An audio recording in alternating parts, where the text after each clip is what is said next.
I'm Tracy Baxter with today's Record Newswatch. In the town of Wallkill, investigators believe they know what touched off a fire that gutted the interior of a two-story residential structure late this morning in the Mechanicstown section of town.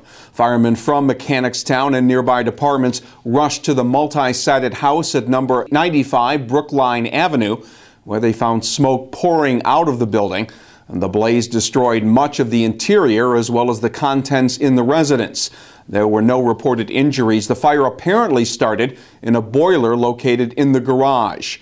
Look for an updated report on the fire here at Record Online.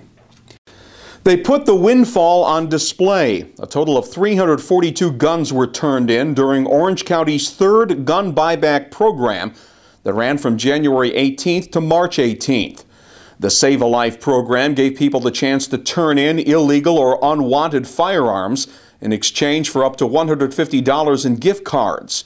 Today, local law enforcement personnel and community leaders said the value of the program is that these guns, no longer in people's homes, will no longer pose a potential deadly threat. What you see here, especially on this table, is a collection of obviously lethal weapons that will not have the opportunity to end up in the hands of somebody intent on doing something bad or someone in the home accidentally discharging a firearm.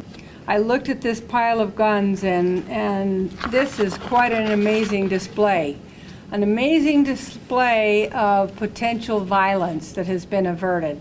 The turned-in weapons will now be destroyed. This most recent haul makes more than 700 firearms turned in during Orange County's 3 gun buyback programs. Newburgh Mayor Judy Kennedy called this latest effort one piece of the solution to the ongoing problem of gun violence. Dave Hines says it's now time to work on getting the village of Washingtonville back to where it should be. Hines' comment came following his election to the post of mayor as he handily defeated incumbent Kevin Hudson by about 400 votes.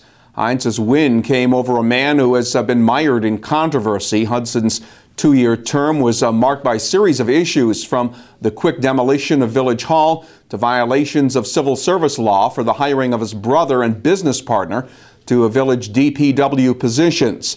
Hines' village trustee running mates were winners as well last night, incumbent Jacqueline Pullman and Edwin Figueroa. As for Hudson, he says he plans to stay involved in county politics.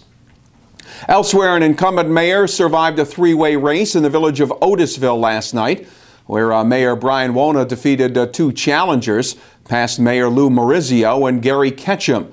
2 incumbent Otisville Village Board trustees, Robert Bennett and Kenneth Coppola, were also returned to office by Otisville voters. Wona said his goal has been to reduce village debt and keep taxes under control. We did a very aggressive campaigning out there. I think due to the taxes decreasing was a big play in this deal. I mean, we're going under the 2% cap that the Governor Cuomo has mandated for everybody to follow. This year we're only going to a 0.6 increase, so that was a major thing. Well, fire district is still a major concern here. We want to resolve issues, and I really like to see a more in-depth study done on it to give the taxpayer more of a quality assurance that they're going to get their money's worth out of the whole situation. Among the other mayoral election results, Kyle Roddy was reelected in the village of Goshen, but several incumbents were defeated last night. Michael Clifford in Unionville, Barbara Moore in Greenwood Lake, and Joseph D'Onofrio in Highland Falls, marking the end of a long run for D'Onofrio, who's served as Highland Falls mayor for the past 20 years. Middletown Mayor Joe DeStefano made it clear the city will continue its crackdown on those guilty of code violations.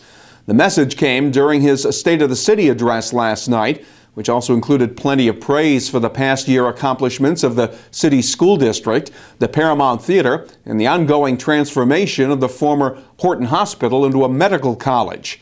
Mayor also pledged to do more to help Middletown's growing Hispanic community, and in his hour-long speech, DeStefano made it clear he'll be seeking another term in office later this year. Fire department personnel from throughout Ulster County took part in a memorial service this morning for Clark Maines, a 60-year member of the Port Ewan Fire Department who passed away Saturday at the age of 83. Maines served as Port Ewan Fire Chief for 21 years, and he made his mark as a top-notch baseball pitcher, first at Kingston High School and then in the minor league organization of the New York Giants back in the early 1950s. Maines would also serve his country in the Korean War as a member of the U.S. Navy. The threat of passing snow showers will stay with us a while longer. Thursday will be partly sunny and cold, but we cannot rule out a possible snow shower or two. Temperatures will only reach the middle 30s Thursday. Friday will be partly cloudy and not quite as chilly, with the highs up around 40 degrees. Make Record Online your choice for breaking news wherever and whenever it happens, and start your day with the information you need by reading the Times Herald Record. For Record Newswatch, I'm Tracy Baxter.